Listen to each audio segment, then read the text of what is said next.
Olá, pessoal. Espero que esteja tudo bem com vocês e que vocês estejam prontos para a gente começar a nossa próxima operação unitária desse semestre, desse curso de AP3, né? Nós já encerramos destilação, então agora a próxima operação que a gente vai estudar é a operação de extração líquido-líquido.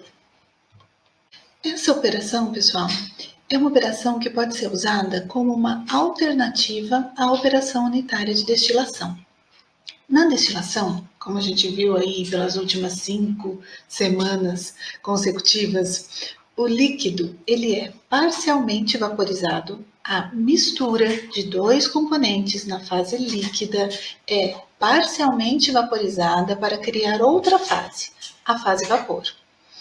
A separação dos componentes depende das pressões de vapor relativas das substâncias. Nós vimos, né? As substâncias têm pontos de ebulição diferentes e por isso a gente consegue refinar uma fase, a fase vapor, no componente mais volátil, enquanto a gente refina a fase líquida no componente menos volátil. As fases vapor e líquida são semelhantes quimicamente.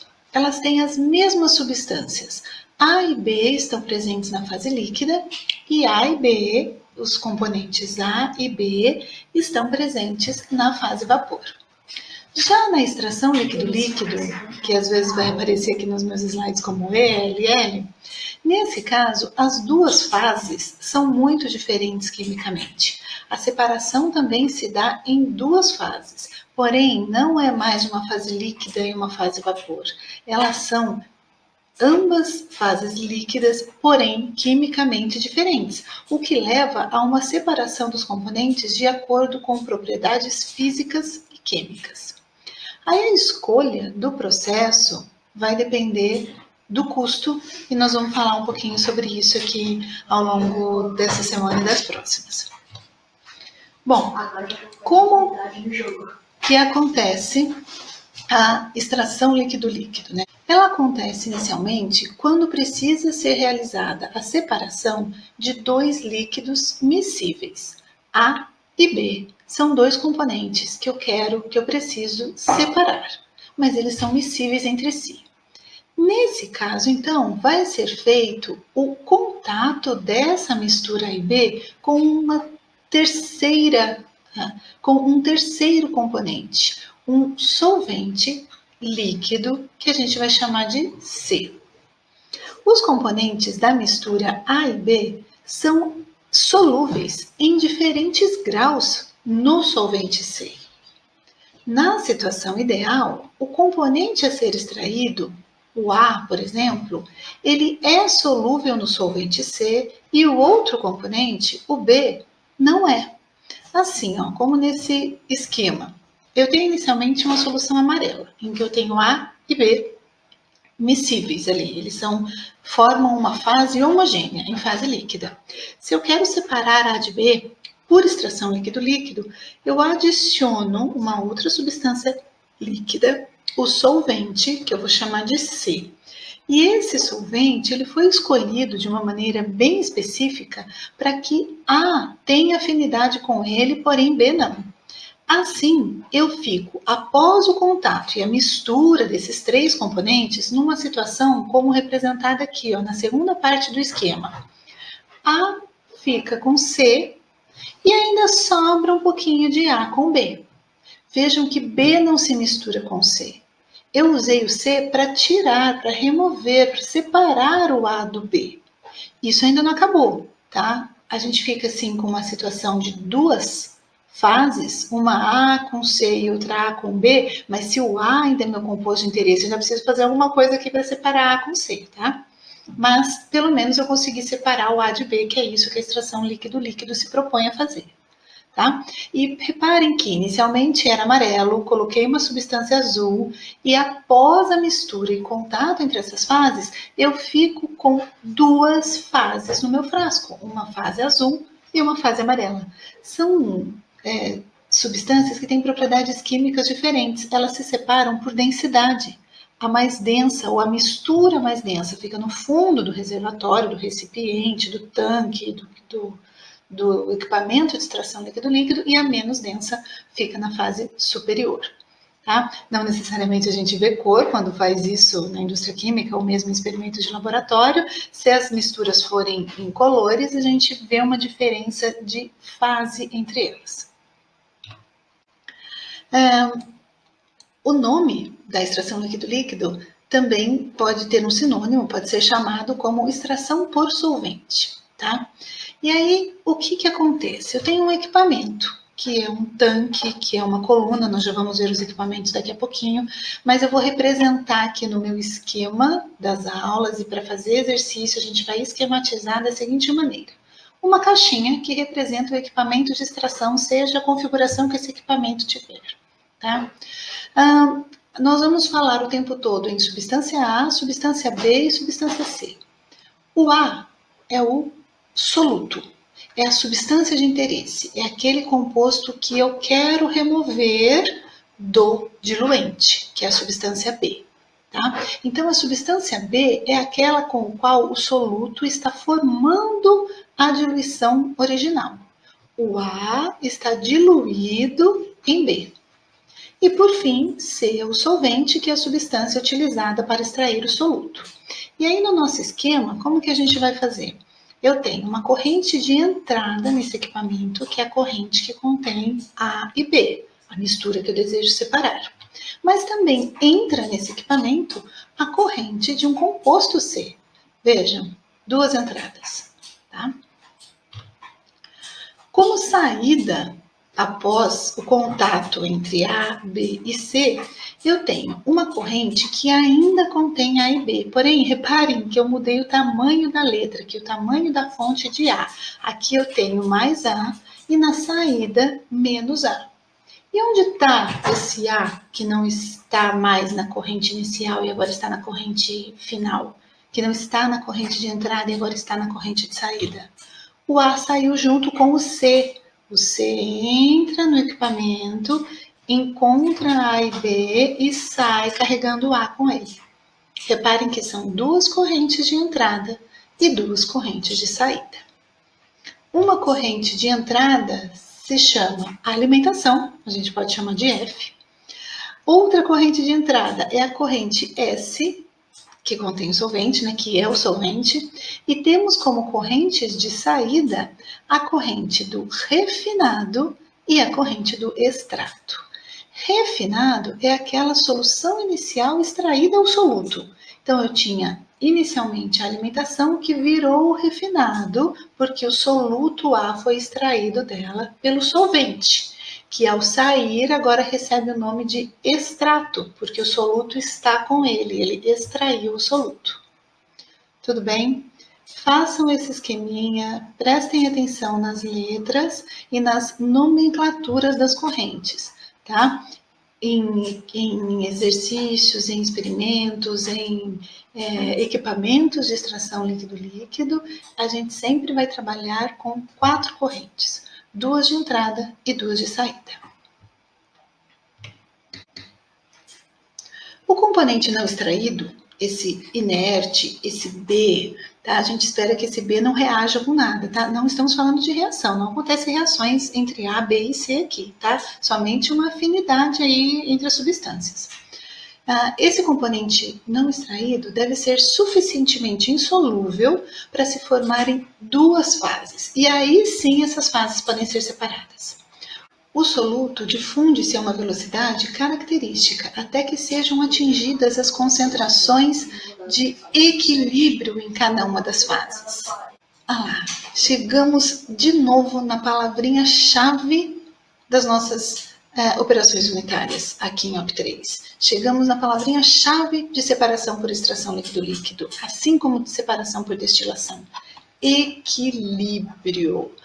A vai se transferir para C até que seja atingido o equilíbrio entre essas substâncias, entre essas fases em contato. Não é possível extrair todo o A de B para C num único equipamento, ou mesmo em vários equipamentos, porque é comum também se usar muitos estágios. Há um limite que essa separação consegue chegar, que é dado pelo equilíbrio. O agente da separação na extração é o novo líquido, esse solvente que se adiciona, enquanto que na destilação é o calor que se fornece ao processo, o qual dá origem a uma nova fase, dessa vez vapor. Assim, a extração é normalmente uma operação isotérmica, enquanto na destilação existe necessariamente variação de temperatura ao longo do processo. Cada estágio de equilíbrio na destilação está numa temperatura diferente. No processo de extração líquido-líquido, mesmo que aconteça em vários estágios, ele pode acontecer em um único estágio ou vários, mas mesmo acontecendo em vários estágios, não há variação de temperatura entre os estágios. Assim, esse tipo de extração a líquido-líquido é um processo que pode ser executado sob baixas temperaturas, sendo, portanto, recomendada quando envolve substâncias que se degradam com o aquecimento. Misturas azeotrópicas também são passíveis de passarem por uma etapa extrativa quando o mercado exige concentração do soluto mais elevadas que a concentração azeotrópica. Tá? Por resultar em uma solução, frequentemente a extração aparece associada a uma outra operação unitária, usualmente a destilação. Como eu mostrei lá no esqueminha azul e amarelo para vocês, depois da inserção do solvente, eu fico com duas fases e com duas substâncias em cada fase. Eu ainda preciso separar. É necessário separar para remover o A que está com o C por dois motivos. Porque o A é o meu composto de interesse e porque o C é um solvente que eu posso reutilizar. E sobre o solvente, né? Os solventes diferem na capacidade de extração de acordo com a sua estrutura química e também com a estrutura química dos solutos aí que ele vai precisar trabalhar. Um solvente pode ser muito bom para determinado componente, mas não necessariamente para outro. É possível encontrar na literatura listas de parâmetros para identificar os grupos funcionais no solvente adaptados a determinado soluto. Ou então é possível ir para o laboratório e testar o solvente naquela mistura e ver que você precisa remover o A. Mas para selecionar solvente, você pode também se basear em alguns parâmetros mais importantes, como o coeficiente de distribuição e a seletividade. O coeficiente de distribuição é a razão das concentrações de A na fase extrato e na fase refinado. E a seletividade é a capacidade do solvente retirar o componente desejado da mistura de alimentação. Quando for necessário escolher um solvente, é interessante que ele apresente as seguintes características, as seguintes propriedades. Que ele tenha elevados valores de coeficientes de distribuição, que ele apresente uma boa seletividade para aquele soluto desejado, que ele tenha baixa ou nenhuma miscibilidade na solução de alimentação. Eu preciso de um solvente que tenha bastante afinidade com o soluto A, porém não com o diluente B. Eu não quero que ele também carregue o B junto com ele. É melhor que ele só carregue o A ou que ele carregue muito pouco do B. E que seja também um solvente de fácil recuperação para poder reutilizar. Deve ser fácil achar um solvente que se encaixe em todos esses quesitos, né?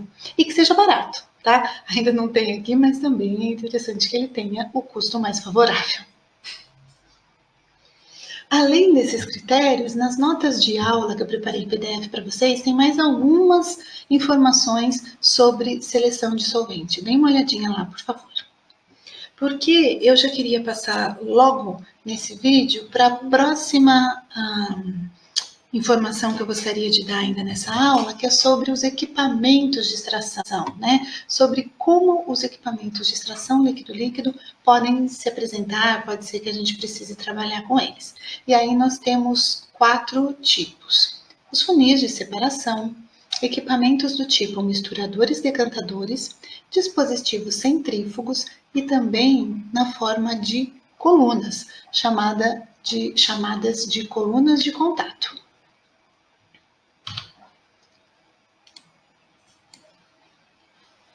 Sobre critérios, né, para o dimensionamento desses equipamentos. As funções básicas que qualquer que seja esse tipo de equipamento de extração líquido-líquido precisa apresentar misturar bem as duas fases e também proceder à separação das fases. Tá? Qualquer que seja a característica, a configuração do equipamento de extração líquido-líquido, ele precisa misturar bem as fases e separar as fases depois de misturadas. Uma mistura insuficiente forma gotas grandes, com redução na área interfacial. Se as gotas dessas substâncias forem grandes, acontece que há a redução da transferência de massa em relação a gotas menores, tá? E, consequentemente, baixa eficiência desse equipamento, seja ele de único estágio ou de múltiplos estágios. Então, os estágios não serão tão eficientes quanto poderiam ser, não chegarão necessariamente ao equilíbrio, né? Então, a ideia é que a mistura seja muito boa, tá? Para que as gotas tenham o tamanho adequado do contato aí entre as três substâncias envolvidas, A, B e C.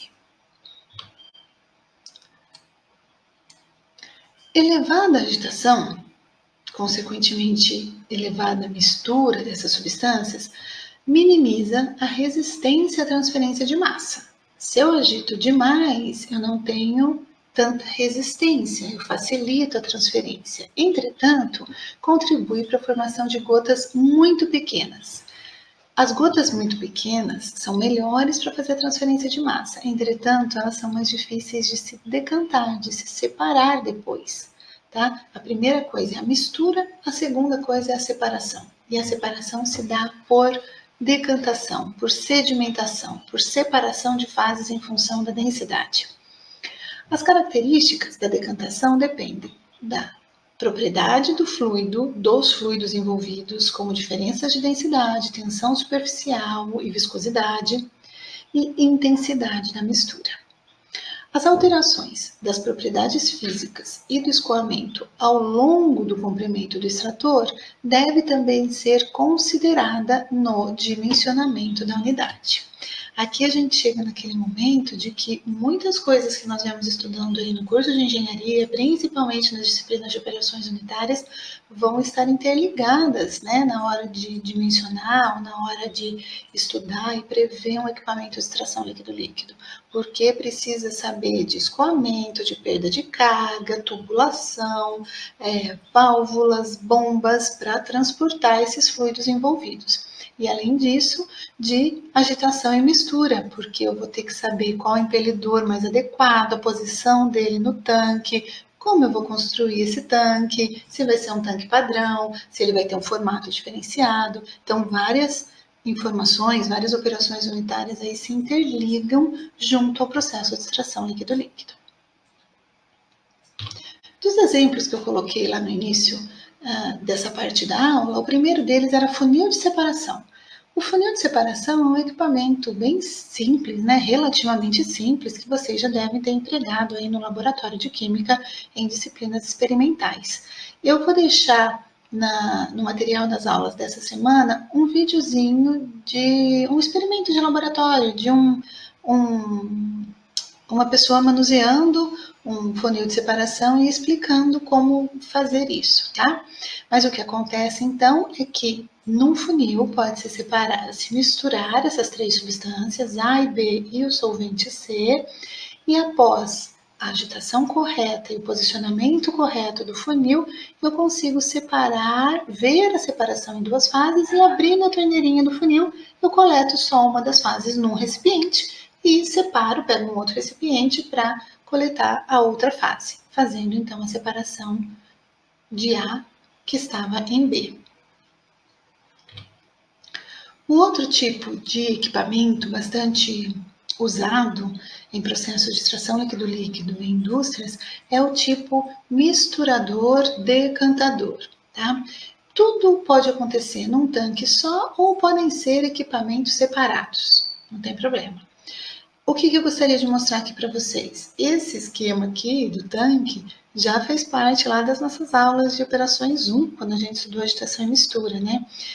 O tanque normalmente tem chicanas ou defletores para favorecer a agitação, não fazer o vórtex. Existem diferentes tipos de impelidores que podem ser usados de acordo com o objetivo do processo de agitação, né? E nesse caso aqui, então, tem a setinha representando a entrada da alimentação no tanque, que contém A e B, e a entrada do solvente no tanque, que contém C. Tá? Aí, quando tudo já estiver aqui dentro, liga o agitador, mistura de maneira adequada essas 3 substâncias, tá? Forma essas bolhas de um tamanho e condição adequada, acontece a transferência de massa até o equilíbrio, e nesse esquema, a mistura vai para um outro equipamento, o decantador, e lá ela fica em repouso, esperando a decantação, tá? Tudo isso pode acontecer em ciclos, como batelada, mas também pode acontecer de maneira contínua, e aí o equipamento de decantação, ele é longo o suficiente para a vazão ser baixa o suficiente e dar tempo das fases se separarem e serem coletadas separadas na saída do processo.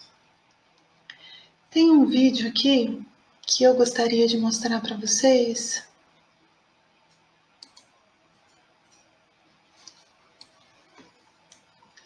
É um vídeo de propaganda de uma empresa de agitadores, né?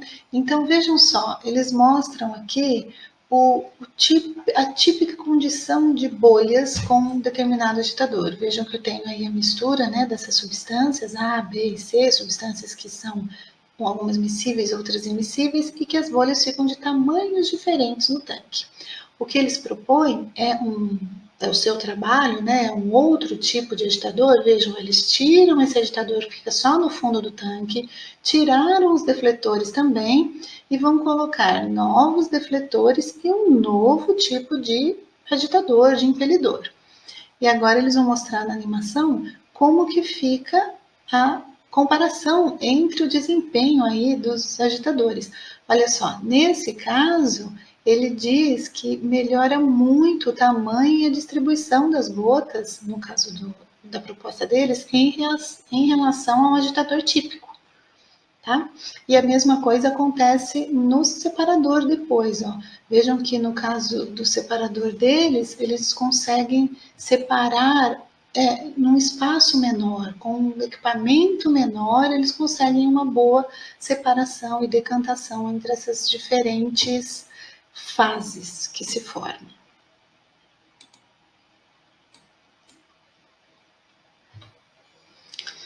Bom, eu já mencionei isso, esses tipos de equipamento podem ser operados de forma contínua ou descontínua. Eles são uma série de tanques agitados ou não, separados por unidades de decantação. Tá? Por exemplo, em usina metalúrgica, onde são necessários elevados tempos de contato e de mistura. É um exemplo de aplicação desse processo, mas lá nas notas de aulas tem outros exemplos também para vocês observarem. Um outro tipo de equipamento que também faz extração líquido-líquido é chamado de extrator centrífugo. Ele é uma máquina rotativa de alta velocidade. Normalmente opera num único estágio e apresenta um baixo tempo de residência quando comparada à configuração anterior, o que é uma vantagem. Está bastante usado na indústria farmacêutica.